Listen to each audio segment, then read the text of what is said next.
State of New York versus Adam Bennefield. The man accused of killing his wife earlier this month was arraigned Friday morning. 45-year-old Adam Bennefield is charged with killing Keaira Hudson in front of her 3 children. She's just been trying to get help. I've been with her, going to police stations. She's been texting me, sending me videos. Montasia Jeter told me back then her sister was so scared she put on a bulletproof vest before leaving her mother's house in Cheektowaga to take her kids to school. October 5th, 2022.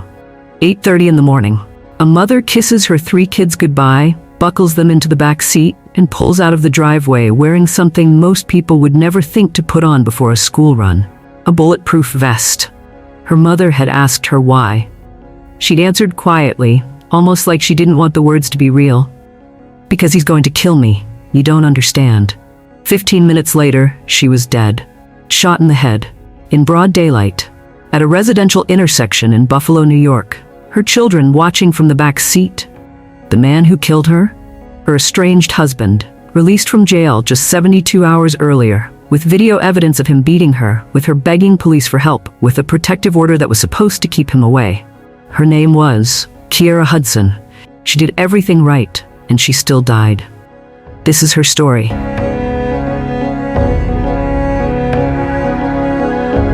Welcome to Homicide Case Files, where real stories meet real consequences with no fluff, just the truth. Hit subscribe if you find meanings in these stories. Now let's get into it. Now, last week, 1 week ago today, his estranged wife, Keaira, was shot and killed in a car in front of her children on Rich Lawn and Shawnee in Buffalo. This tragic story of Keaira Hudson takes us to Buffalo and Cheektowaga, New York, a region in Erie County along the shores of Lake Erie. Buffalo is New York's second largest city, home to working-class families, tight-knit neighborhoods, and communities still recovering from decades of economic decline. Cheektowaga, just next door, is a suburban town where people raise families, go to work, and try to live quiet lives away from the chaos of the city. But quiet doesn't mean safe. The rate of gun violence and homicide in Erie County had been climbing steadily by 2022.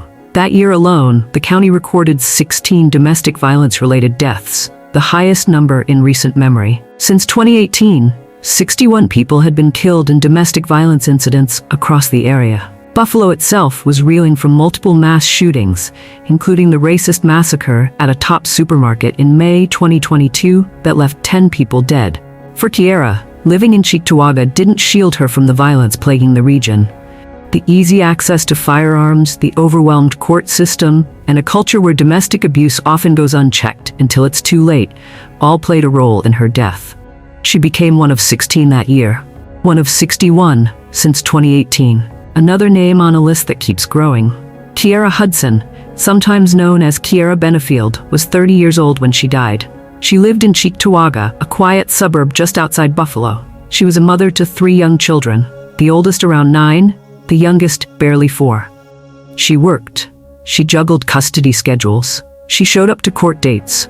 She did her best to hold everything together, even when the ground beneath her was cracking. I wanna share my world, don't you understand? Your love is a you're not his chick. Don't even think I ain't got the right one. I'm in a back, she looking like fun. Baby, it's been a night. Her family remembers her as devoted. The kind of mom who packed lunches the night before, who remembered school events, who stayed up late folding laundry because that's just what needed to be done. Her sister, Montasia Jeter, said Keaira was always trying to figure out the right move. Always asking for advice, always thinking about her kids first. But there was something else Keaira was dealing with. Something that didn't show up in school photos or family dinners. Adam Bennefield, her husband, 45 years old.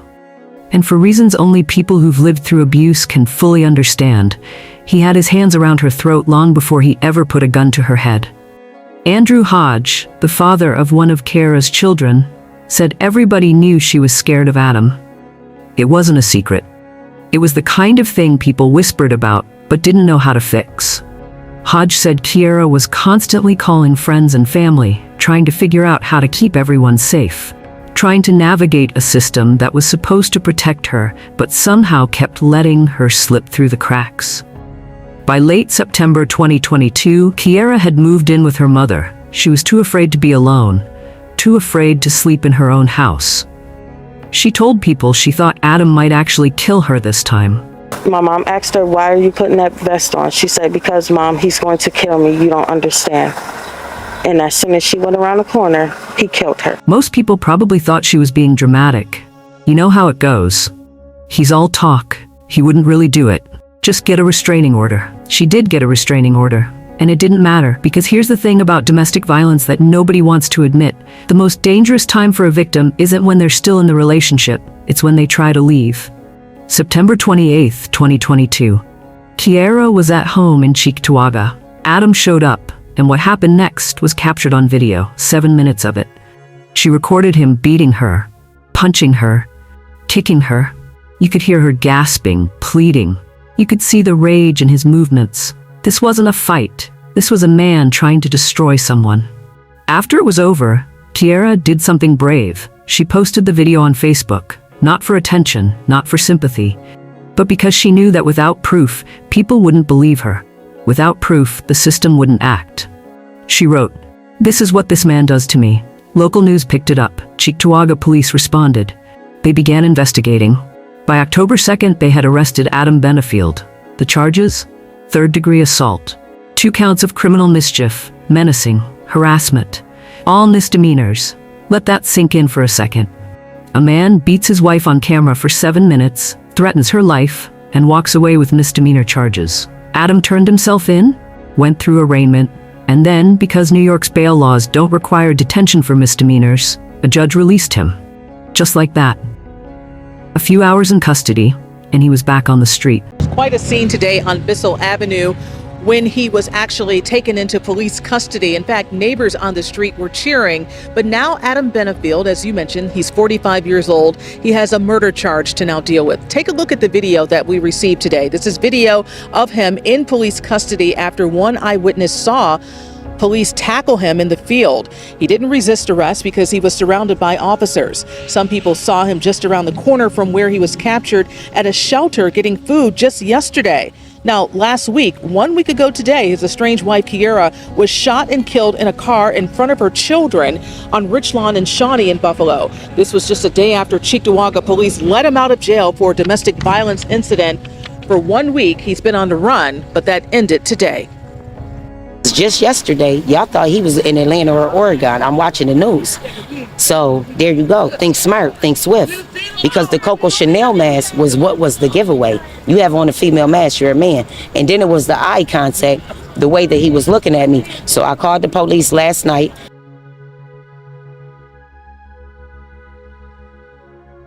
And police now have him, and he will be closely watched since he escaped from the jail in Alden. Mr. Bennefield has been indicted by a grand jury of Erie County. Bennefield faces 1 count of murder in the 2nd degree, 3 counts of endangering the welfare of a child, and 1 count of aggravated criminal contempt for allegedly violating an order of protection. People's position. Your Honor, as I'm sure everyone's aware, the allegations contained in this indictment are horrifying. They are the stuff of nightmares. Bennefield pleading not guilty before State Supreme Court Justice William Bowler, who ordered him to be held without bail. He was remanded, continued to be remanded. He faces obviously 25 years of life in prison if he is convicted. This case shining a spotlight on bail reform because Bennefield is accused of killing Hudson 1 day after he was arrested and released in connection to an alleged domestic violence incident. The charges were correctly charged, and the judge again had no choice but to release this person. District Attorney John Flynn renewing his call to review recent bail reform laws. The specific solution is that we give judges the ability to factor in dangerousness when they are assessing bail. Insert 1 simple sentence. Governor Kathy Hochul fielding questions Friday about bail reform and this case. We did make targeted changes to the bail laws.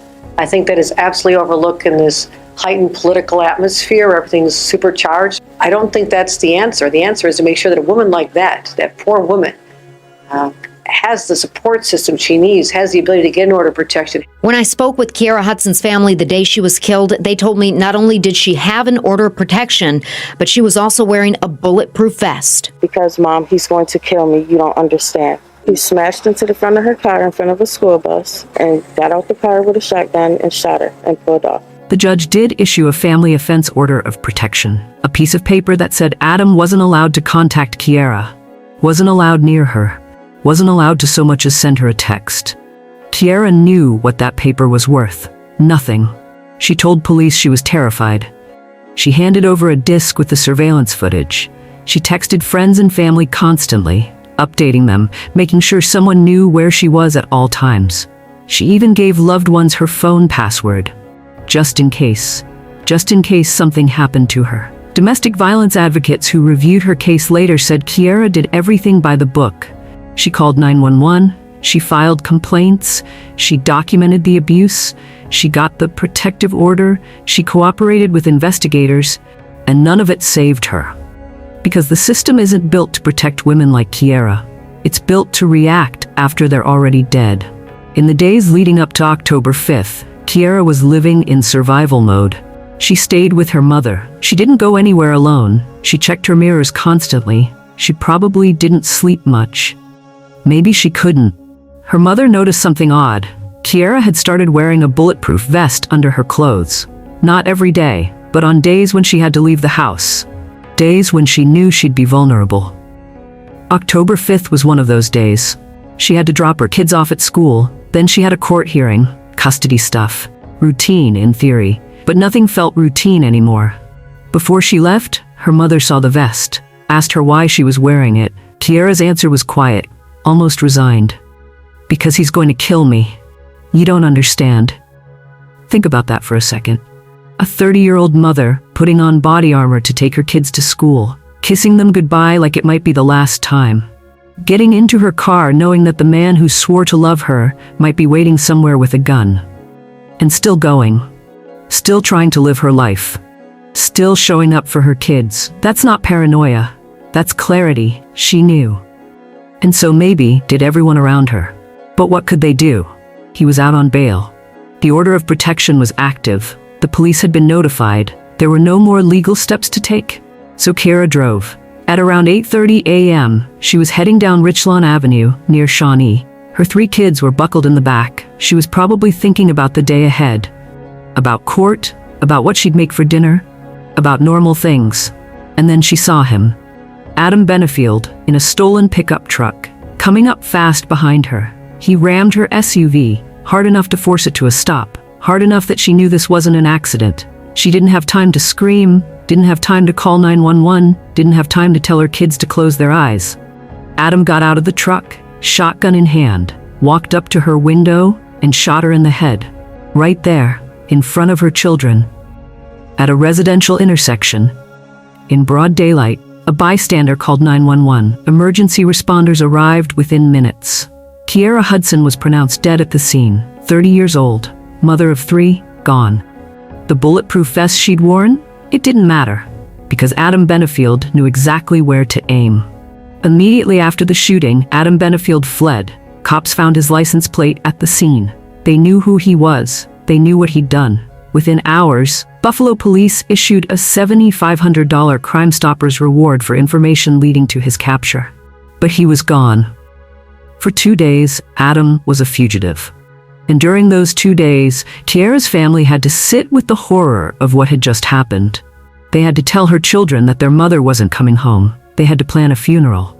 They had to relive the fact that everyone saw this coming, and no one could stop it.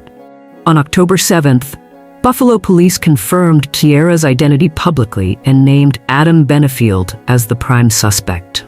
On October 12th, they announced he'd been captured, alive, in Florida. He'd run. Like a coward. Like someone who knew exactly what he'd done and thought maybe, just maybe, he could get away with it. But here's the thing about murder in 2022. Cameras are everywhere. Witnesses are everywhere. You can't just shoot someone in broad daylight and disappear. Adam was extradited back to New York. Within weeks, a grand jury in Erie County indicted him on second-degree murder, aggravated criminal contempt for violating the order of protection, 3 counts of endangering the welfare of a child because Kiara's kids had to watch their mother die. The charges were stacking up, but for Kiara's family, none of it brought her back.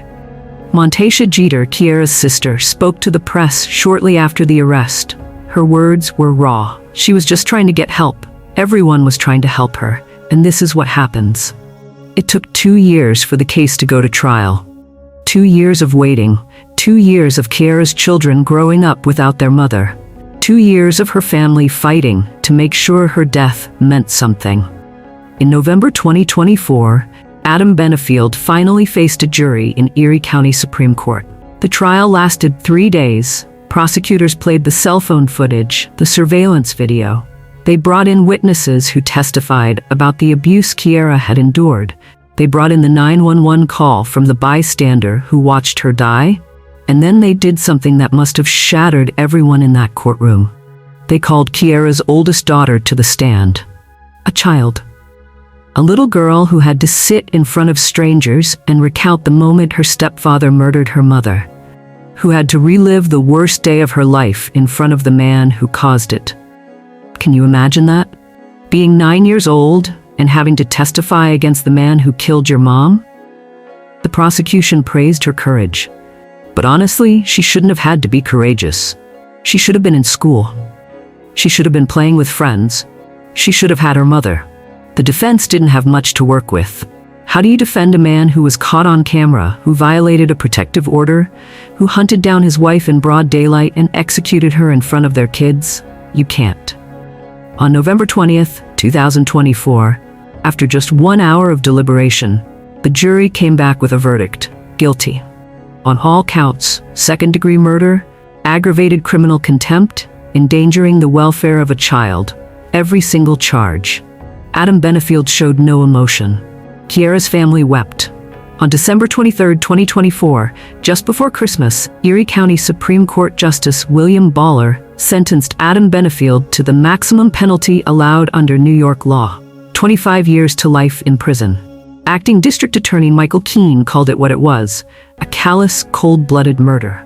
He praised Kiara's daughter again. He acknowledged the immense courage it took for her to testify. He talked about justice being served. But here's the truth. Justice wasn't served. Not really. Justice would have been Kiara alive.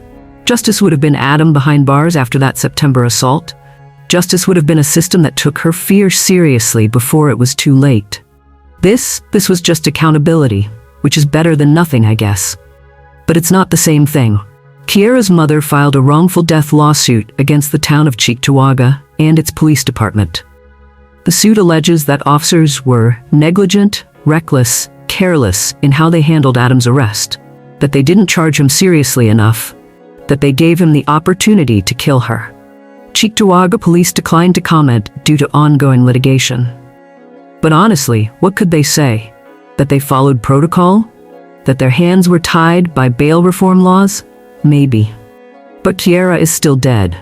Victims' advocates jumped on the case. They used it as an example of systemic failure. They pointed out that even with video evidence, even with Kiara doing everything right, the system failed her. The Family Justice Center in Buffalo released a statement reminding people that Kiara was a human being. She was a daughter, she was a mother. Because apparently, that needed to be said. In 2022, Erie County recorded 16 domestic violence-related deaths, the highest in recent years. Since 2018, there have been 61 such deaths in the county. 61 people. 61 families destroyed. 61 funerals. 61 cases where someone saw the warning signs and couldn't stop what was coming. Kiara's case became a rallying cry. Politicians debated bail reform. Advocates pushed for better protections. News outlets ran stories about the dangers survivors face when they leave. But here's what nobody wants to talk about. We already know what works. We know that abusers escalate when victims try to leave. We know that restraining orders are just paper. We know that misdemeanor charges don't stop someone who's already decided to kill. We know all of this, and we keep letting it happen anyway. Domestic violence doesn't discriminate. It happens in rich neighborhoods and poor ones. It happens to people with college degrees and people who never finished high school. It happens to people who seem like they have it all together and people who are barely holding on. Keaira Hudson was just trying to keep her family safe. She was trying to navigate a broken system while raising 3 kids and staying alive.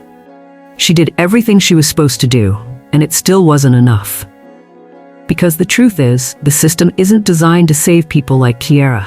It's designed to respond after they're gone, to arrest the abuser, charge him, maybe lock him up, to hold press conferences and issue statements about how seriously they take domestic violence. But prevention, protection, actually keeping women alive, that's a lot harder. And it requires resources, political will, and a fundamental shift in how we think about abuse.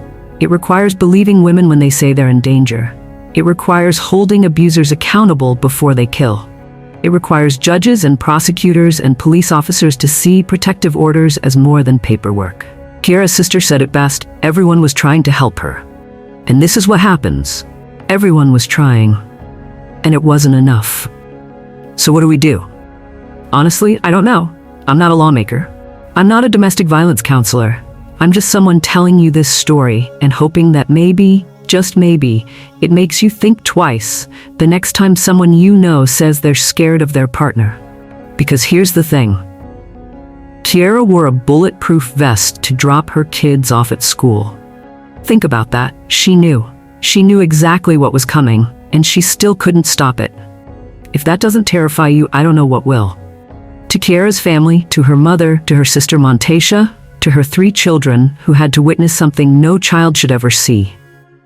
I'm sorry. I'm sorry the system failed her. I'm sorry she's gone. I'm sorry she didn't get the protection she deserved. And to Adam Bennefield, serving 25 to life in a New York prison, I hope every single day you spend behind bars reminds you of the life you took, the children you traumatized, the future you destroyed. If you made it this far, I need you to do something for me. Not for me, actually. For someone you love. For someone who might be going through what Kiara went through. For someone who might need a story like this to realize they're not alone, that the fear they're feeling is real, that leaving is dangerous, but staying might be worse. Subscribe to this channel, not because I need the numbers, but because stories like Kiara's need to be told. Because domestic violence thrives in silence. Because the algorithm won't push this video to people who need it unless you help. And if you're sitting there thinking, I don't need to subscribe, I'll just remember to search for this channel later. Let me ask you something. What if someone you love is in danger right now, and a video like this is the only thing that could open their eyes? What if they never see it because you didn't click a button? I'm not guilt-tripping you, I'm being honest. These stories save lives, but only if people see them. So hit subscribe, share this video, talk about Kiara, say her name. Because if we don't, she's just another statistic. Another woman who died because the system didn't care enough to keep her alive. And if you still won't subscribe, go to the comments. Tell me why. Tell me why you're willing to risk it. Tell me why this story wasn't enough. I'll wait. Rest in peace, Keaira Hudson. You deserved so much better. Thank you for watching. I'll see you in the next true crime story.